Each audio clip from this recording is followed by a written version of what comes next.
Bom dia a todos, aqui é Remo Noronha do curso Matrix, onde você aprende o que é determinante. Vamos aí de espelhos esféricos, outra matéria que eu acho linda, pessoal. Espero que vocês curtam, sei lá, 1/10 do que eu gosto dessa matéria. E a gente, como sempre, tem que começar pelo começo, né? Então, vamos começar a introduzir essa matéria aí. Bem, se o nome é espelho esférico, eu preciso de uma esfera para começar, tá legal? Isso não é um círculo, isso é uma esfera. No que eu faço um corte, o que sobra é essa parte aqui que vamos chamar de calota, daí por isso é que nos polos a gente diz que é calota polar. Bem, isso parece muito com uma lente de contato ou com a calota do Volkswagen, né? Por isso que se chama calota, obviamente. E a gente pode fazer espelhos com ela. Se eu pintar do lado de fora, eu vou fazer um espelho côncavo. Se eu pintar ele do lado de dentro, eu vou ter um espelho convexo. Essa sujeirinha que eu fiz aqui é para dar uma ideia de sombreado, dar uma ideia de terceira dimensão. Belezura pura? Seguindo aí. Bem, espelho côncavo, ó, aqui, ó, esse colorido aqui, quer dizer que eu pintei ele por fora, tá? Ele tem esse aspecto, o espelho convexo está aqui à direita, beleza? Então, para poder facilitar o estudo, a gente colocou algumas coisas aí. Primeiro, essa linha daqui, ó, fiz para os dois espelhos, nós vamos chamar de eixo principal. Ele passa aqui no centro. Qual centro, pessoal? Olha só. O centro é esse aqui, ó. Tá vendo? Onde seria o centro da esfera, beleza? E passa pelo vértice do espelho, tá? O vértice é metade para cá, metade para cá.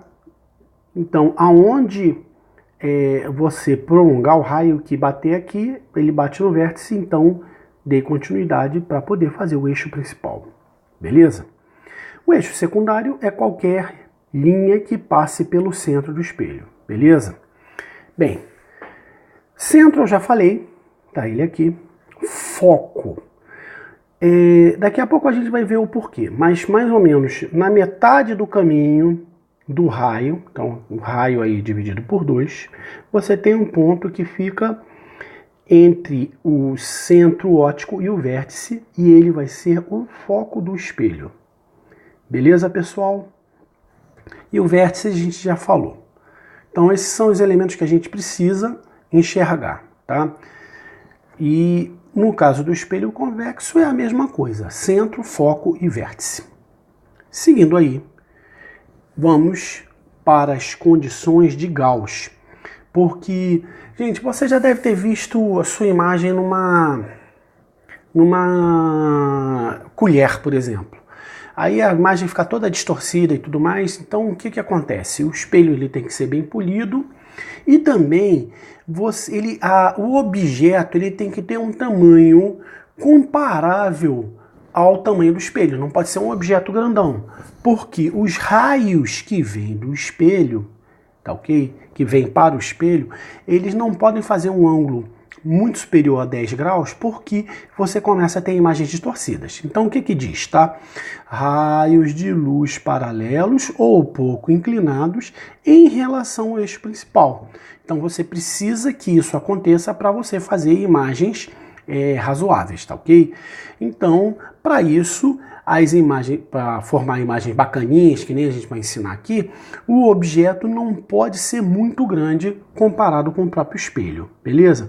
Porque se ele for muito grande, você vai começar a mudar a angulação, você vai ter distorções e tudo mais. Afinal de contas, você não quer aqueles espelhos de circo, né, que faz sair tudo distorcido. Você quer uma imagem razoavelmente coerente. Então essas são as condições de Gauss. Bem, aí você, obedecendo as condições de Gauss, você pode ter esse tipo de raio. Tá? É um raio de luz que vem em paralelo, no caso do espelho côncavo, ao bater no espelho, quando ele voltar, ele vai passar pelo foco. Por questão de reversibilidade, um raio que venha passando pelo foco, ele vai voltar paralelo. Então, tanto faz ir quanto voltar. Legal? Então, Quando passa no próprio foco, o raio de luz passa no foco mesmo, a gente diz que o foco é real. Então, o foco é real. No caso do espelho côncavo, legal? E quando a gente for trabalhar matematicamente, a gente vai dizer que o foco é positivo. No caso do espelho convexo, poxa, você pintou do lado de dentro, então o raio de luz não tem como chegar no foco. Mas o raio de luz que iria para o foco, aqui ó, desenhei que o prolongamento dele num verde bem clarinho, tá ok?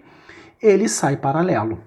E o raio de luz, por questão de reversibilidade, que vem em paralelo, ele se afasta como se estivesse vindo do foco.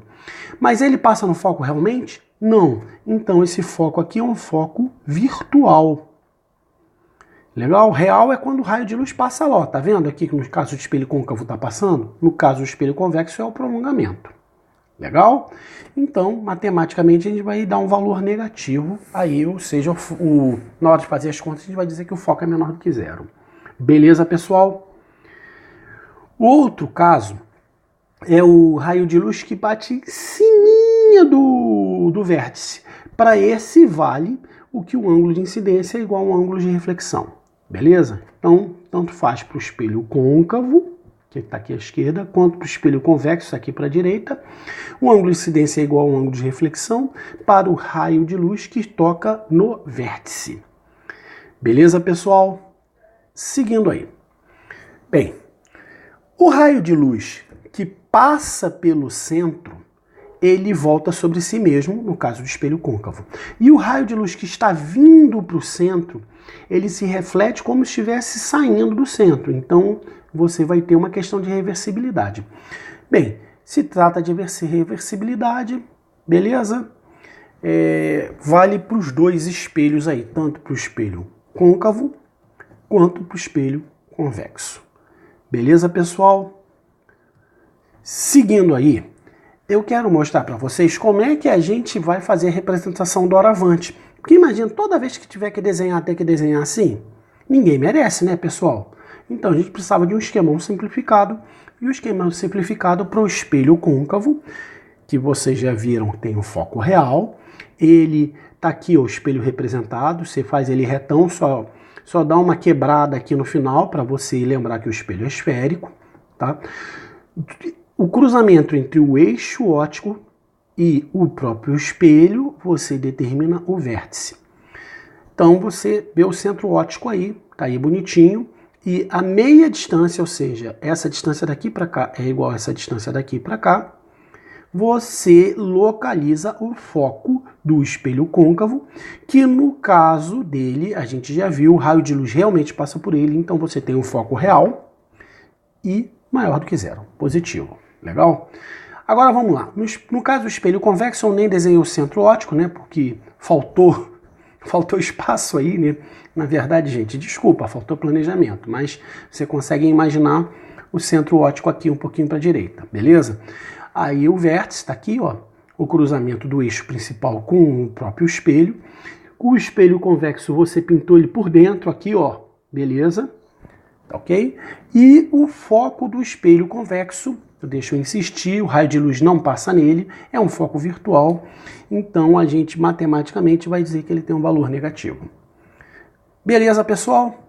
Bem, a gente, como tem um pouquinho de tempo, dá para fazer ainda a formação da imagem no caso específico do espelho convexo, né? Então, o espelho côncavo, vocês vão ver que tem um montão de possibilidades, tá? Vamos pegar a caneta retinha aqui para a imagem ficar bonitinha, escolher uma outra cor para o raio de luz, pode ser azul, tá ok? E como é que vai ser? Olha, o raio que vem em paralelo, quando ele bate no espelho, ele sai como se estivesse vindo do foco. Legal? Então, o raio de luz vai fazer isso aqui, ó. Tudo bem? Beleza. No caso do raio de luz que bate no vértice, ele vai ter o ângulo de incidência igual ao ângulo de reflexão. Tá ok? Então, o raio de luz vai fazer isso aqui. Então, ó, quais raios de luz a gente vai ter? Ó? Esse daqui, ó, Estou marcando aqui um asterisco em cima dele, porque eu estou com a caneta reta, é o que dá para fazer. E esse aqui. A pergunta é, eles se cruzam? Não. Mas se eu prolongar esse aqui, ó, o que, que vai acontecer? Eles vão se cruzar nesse ponto aqui. Então, deixa eu pegar uma caneta de uma cor diferente. E vamos tentar lembrar de uma coisa que a gente já falou quando discutiu o espelho plano. A imagem é formada no cruzamento da luz, aonde a luz vem ou aonde a luz poderia ter vindo. No caso aqui, a luz não chega até aqui, ó, não chega. Mas o prolongamento chega aqui, beleza? Então, ali em verde, o que, que a gente vai ter? A nossa imagem. Ok? Então, isso feito, a gente pode falar algumas coisas sobre essa imagem. O espelho, deixa eu pegar aqui minha canetinha normal, caneta preta para trabalhar, beleza? O espelho convexo vai formar que tipo de imagem? Vocês estão vendo que o objeto é maior do que a imagem? Legal? Isso porque a distância entre a imagem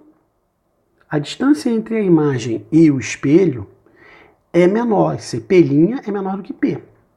Tá legal?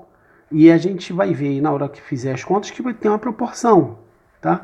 I está para O, assim como P' está para P. A gente coloca um número negativo aí e depois a gente vai explicar o porquê.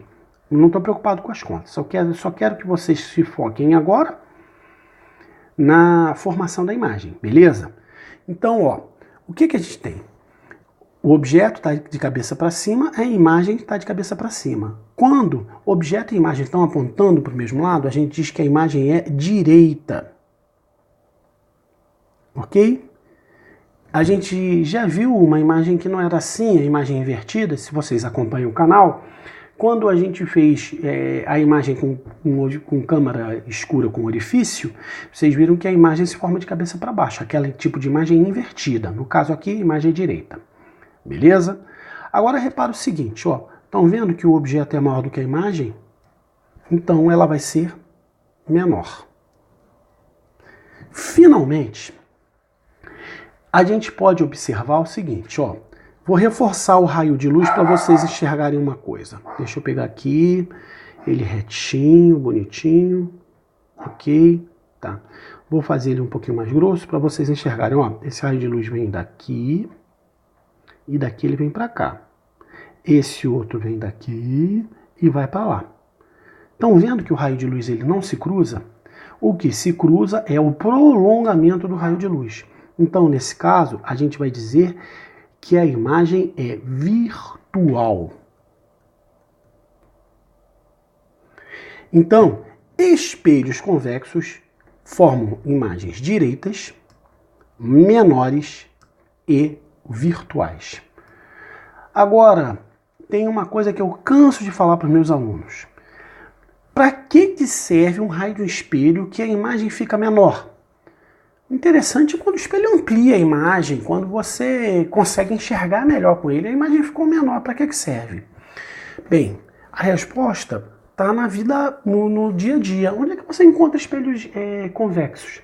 Você vai encontrar em estacionamento, em supermercado, em farmácia, aonde você precisa de um grande ângulo de visão. Também é retrovisor, né? Retrovisor tem que tomar um cuidado, porque dá a impressão de que o objeto está mais longe, já que a imagem fica menor. Então o cara tem que se acostumar com o espelho convexo para não fazer besteira. A imagem do espelho convexo vai ser o quê?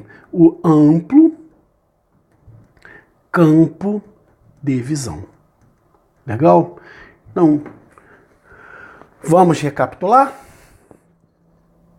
Espelhos convexos formam imagens direitas, menores e virtuais, com amplo campo de visão. Combinado, pessoal?